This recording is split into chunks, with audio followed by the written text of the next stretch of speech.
If I said to you, the world is safe, what does your inner voice say back to you? If you're like most people, you're likely to say the world is far from safe. But the truth is, most people in the world right now are safe. So, why is it that so many of us don't immediately think that? I'm Rebecca Ward. I'm a licensed psychotherapist, author, trauma educator, activist, and healer. And my book, The Paper Tiger Syndrome: How to Liberate Yourself from the Illusion of Fear, is about shedding light on how humanity's primitive wiring can trigger false perceptions of who and what is dangerous or threatening, and what we can do to change that. A paper tiger is something that appears dangerous, but in fact is powerless. Our primitive wiring often triggers these false alarms that tell us we're not safe, causing a stress response in our bodies. And our bodies are still responding as if there is a primitive saber-toothed tiger lurking around every corner, when in fact, these are paper tigers. And what is really happening are normal, daily, modern pressures that don't require a survival reaction. Fear drives many people's lives, and many of us are unconscious to its underlying motivation. Many of us don't even realize that we're fearful. So I often ask people a few questions to see if they can recognize fear in themselves. Here are a few of those. Have you ever worried about a recession? Wondered whether you might lose your job?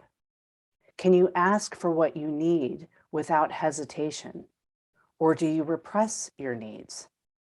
Do you hesitate to leave unhealthy relationships? How do you feel when you begin to see signs of aging in your body?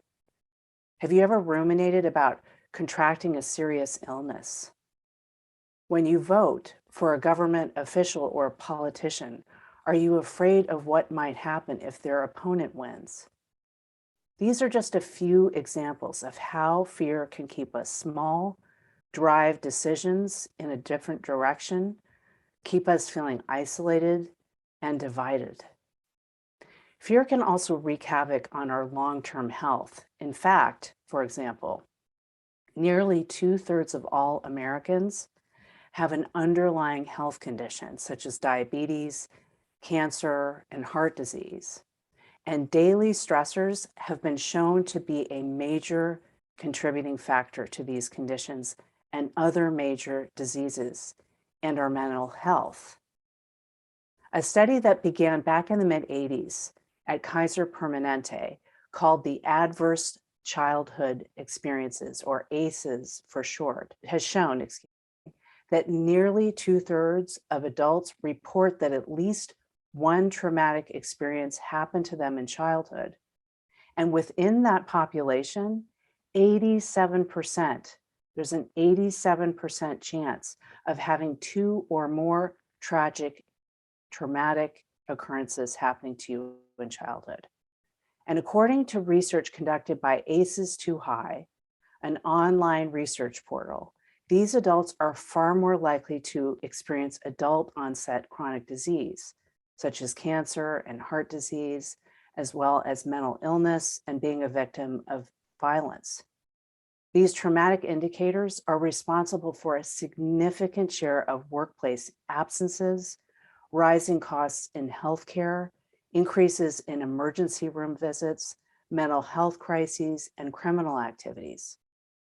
Taken from this research is a questionnaire I share in my book that measures the 10 types of childhood trauma and helps you determine trauma in your own childhood. For example, I am an ACE kid, and I speak to my own trauma to resilience story in my book. You can find more about ACEs, the study, and the questionnaire at the Centers for Disease Control website, ACEs Too High, or my own website, irisinstitute.com. But for those of us who are healthy and enjoyed a stable childhood, we can still be run by fear. That's because all human beings are still wired for primitive times, where saber-toothed tigers and the like were a constant threat to our existence.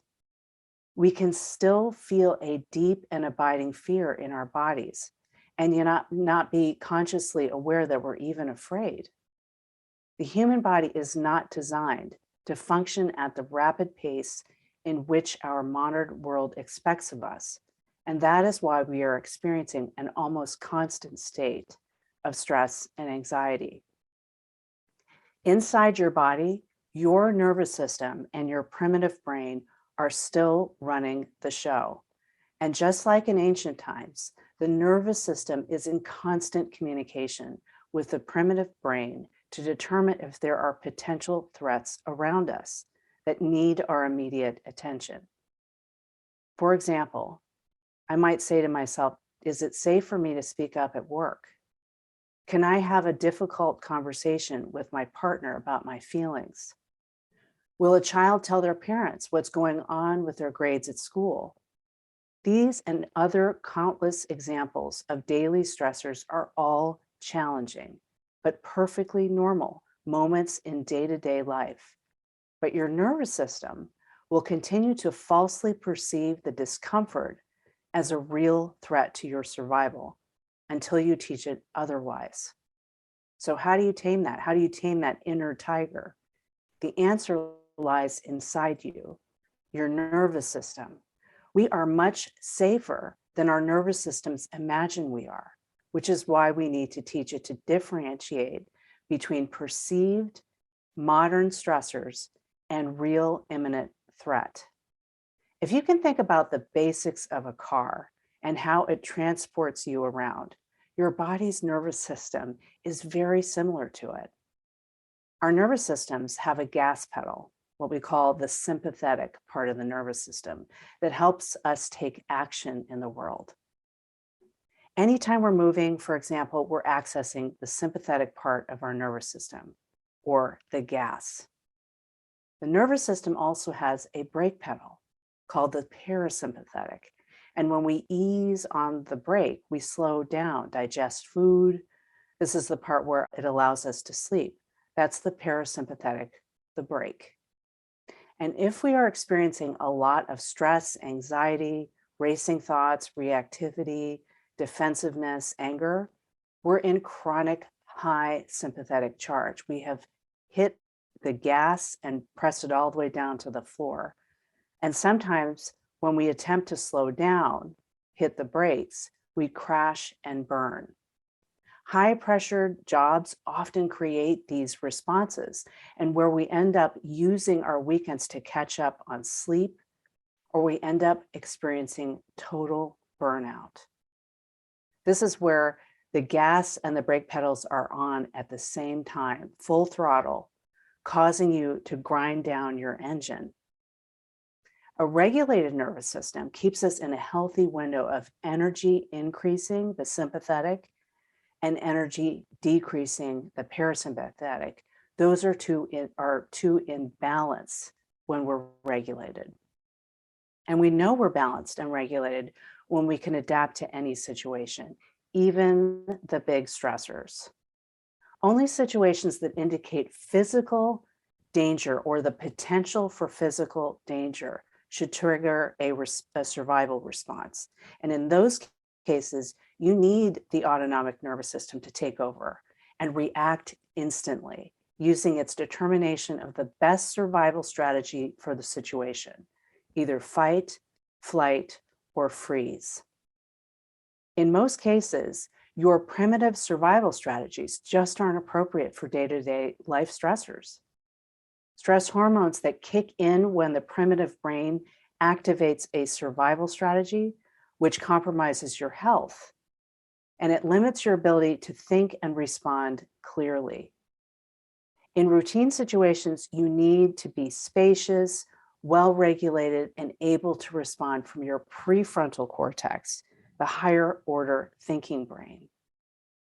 What I found in my own private practice working with clients is that even those who have experienced or who haven't experienced, either way, childhood trauma, are still run by fear. We can call it stress or anxiety or trauma, but at the root of it all is fear. My primary solution to helping people liberate themselves from fear are simple but powerful practices that over time will establish a regulated nervous system in the body that is designed for optimal health and a mind that is creative, innovative, and able to navigate the complexities of life. So if we continue with the car analogy, we're about to lift up the hood and see how we can upgrade the engine and learn how to liberate ourselves from fear. Inside the body is a bundle of nerves called the vagus nerve. Vagus is Latin for wandering. And this wandering nerve is connected to all of our major, or most of them, all of our major vital organs. From the brainstem back here, it connects to the muscles in our face, our neck, our eyes, our ears, our nose, our sinuses, the teeth, the tongue, which all assist in firing off our empathy neurons when we smile, right? And we're mirroring that back and forth all the time. This has largely been compromised for the past 2 years by masks and isolation. It wanders its way down to our vocal cords, throat, and esophagus to assist in vocalization. It is connected to our lungs to assist in regulating our breathing and our heart to regulate heart rate. From there, it's connected to what I call our flushing organs, the pancreas, the gallbladder, kidneys, stomach, large and small intestine, all the things that need to leave the body. And our gut has the highest, largest number of vagus nerve receptors, where we hold 95% of the body's supply of serotonin, which influences mood and digestion. The vagus nerve is the main line of communication between the mind and the nervous system. It helps regulate organs to keep you thriving. It stimulates our oxytocin receptors, the love hormone, and regulates inflammation response, which strengthens our immune system's ability to fight off disease. What it's not connected to is our higher order thinking brain. So until your primitive brain gets the signal from your vagus nerve that you're safe, you will continue to feel unsafe, anxious, stressed, and overwhelmed. Using the tools I've learned and share in my book, you can vibrate this nerve and settle it so that the communication network between your nervous system and your primitive brain are getting the safety signals right properly, and your essential organs can channel their attention away from shutting you down and moving their focus back to running your body as it's intended, keeping you healthy and thriving in your life. Regulating your nervous system isn't just about achieving optimal health, although that would certainly be enough of a reason to pay attention. Humanity's unconscious biases are rooted in a nervous system that is dysregulated. When we see a person from a different race, for example, we can exchange a stress response that causes systemic and intergenerational trauma that we are still grappling with in the United States. This is one very critical reason why so many marginalized people in America often experience poor health and sometimes premature death. Under-resourced neighborhoods have limited to no access to healthy food, quality education, and overexposure to stress. Toxic, prolonged stress in these neighborhoods affects a person's brain development, immune system, and stress responses, which in turn affects attention, decision-making, and learning. All of this can be a recipe for instability in life, a constant struggle with financial, work, and mental health stressors. And as a result, relationships and career options are dramatically limited. For those of us who need to appreciate how all of this impacts them personally, I will tell you that we are all paying the price. Fear is expensive. Healthcare costs have skyrocketed, and it's hitting everybody's bottom line. Global competitors are outpacing us across major sectors. And we can't keep up because we don't have the critical skills necessary to compete. War and violence increase our debt load in America, and funding our addiction to fear is at an all-time high. Education in America is woefully inconsistent and often subpar, and as such, we're falling further behind our other countries. Growing incarceration rates in the US are disproportionately challenging the disenfranchised away from education and into prison. In fact, we spend $182 billion a year on prison systems, and that money would be far better served if we actually delivered what America promised to do nearly 50 years ago: equal access to education, good education. We are in freeze and denial when it comes to our planet, distracted by our disagreements when it comes to social and geopolitical systems. And homicides in America are the highest, the fourth highest in the world. And violence here in the Western world, we are at the top spot in America for more than 60 years, surpassing countries like Japan, far surpassing Japan, Australia, Canada, the UK, Netherlands, and Spain. I could go on, but if you unpack any one of these systemic issues, you will find fear as the primary currency. So pick up my book, The Paper Tiger Syndrome: How to Liberate Yourself from the Illusion of Fear. You'll learn how to dramatically improve your quality of life and leave the world in a better place. Stay true to yourself.